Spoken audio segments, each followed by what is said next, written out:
Bonjour, Alain de chauffageaubois.eu. Donc dans cette vidéo, cette courte vidéo, je voulais aborder avec vous le point précis de comment calculer la puissance d'un poêle à bois, comment calculer la puissance de chauffage dont vous avez besoin. En fait, il existe deux formules de calcul, une qui est très simple, que vous allez pouvoir utiliser assez facilement. En fait, il suffit de prendre 1 kW de puissance de chauffage au bois pour 10 mètres carrés de surface sous 2,50 m sous plafond. Donc par exemple, une pièce ou une maison qui fait 70 mètres carrés au sol sous 2,50 m sous plafond, eh bien il vous faudra 7 kW de puissance de poêle. Alors cette formule est très simple, par contre l'inconvénient c'est qu'elle ne tient pas compte ni de la localisation de votre habitation et encore moins de l'isolation de votre maison. Or, entre une maison qui date d'il y a 30, 40 ou 50 ans et une maison d'il y a 5 ou 6 ans, le coefficient d'isolation est forcément différent et du coup le calcul de la puissance de votre poêle à bois en sera affecté forcément. Donc plus votre isolation sera forte, meilleure elle sera, moins vous aurez un besoin de puissance sur votre poêle à bois.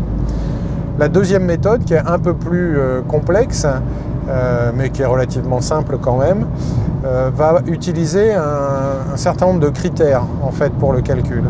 Donc le premier critère, c'est le volume, c'est-à-dire la surface au sol multipliée par la hauteur sous plafond, qui vous donnera le volume à chauffer. Et donc ça c'est le premier critère. Le deuxième critère sera un coefficient d'isolation. Ce coefficient d'isolation en fait va affecter le résultat du calcul qu'on va faire en fonction donc de la date de la maison et de son isolation. Troisième élément qu'on va prendre en compte, c'est la température de confort que vous souhaitez avoir dans la maison.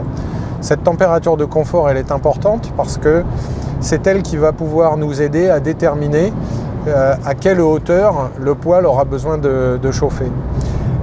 Et dernier critère en fait qui va être pris en compte, c'est un critère qui va vous être donné par Météo France. Ce critère est la température moyenne basse en hiver du lieu d'habitation dans lequel vous êtes. Et donc cette température basse varie en fonction de la région dans laquelle vous vous trouvez. Si je vous donne un exemple, en région parisienne, ce qui est mon cas, en région parisienne, la température basse moyenne en hiver est de -7 degrés. Donc si vous voulez une température de confort de 20 degrés, eh bien il vous faudra ce qu'on appelle un delta T, un delta de température de 20 degrés, plus 7 degrés qui correspondent donc au -7 de degrés en hiver. Donc l'amplitude en fait ira de -7 à +20. Donc vous avez bien une amplitude de 27 degrés. Donc vous trouverez un exemple de calcul sur le blog chauffageaubois.eu.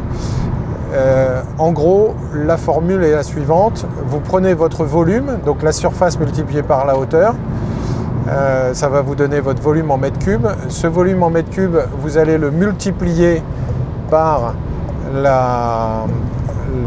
le delta T, donc la température de confort moins la température moyenne donnée par Météo France. Donc dans ma région, c'est pour une température de confort de 20 degrés, ce sera 27.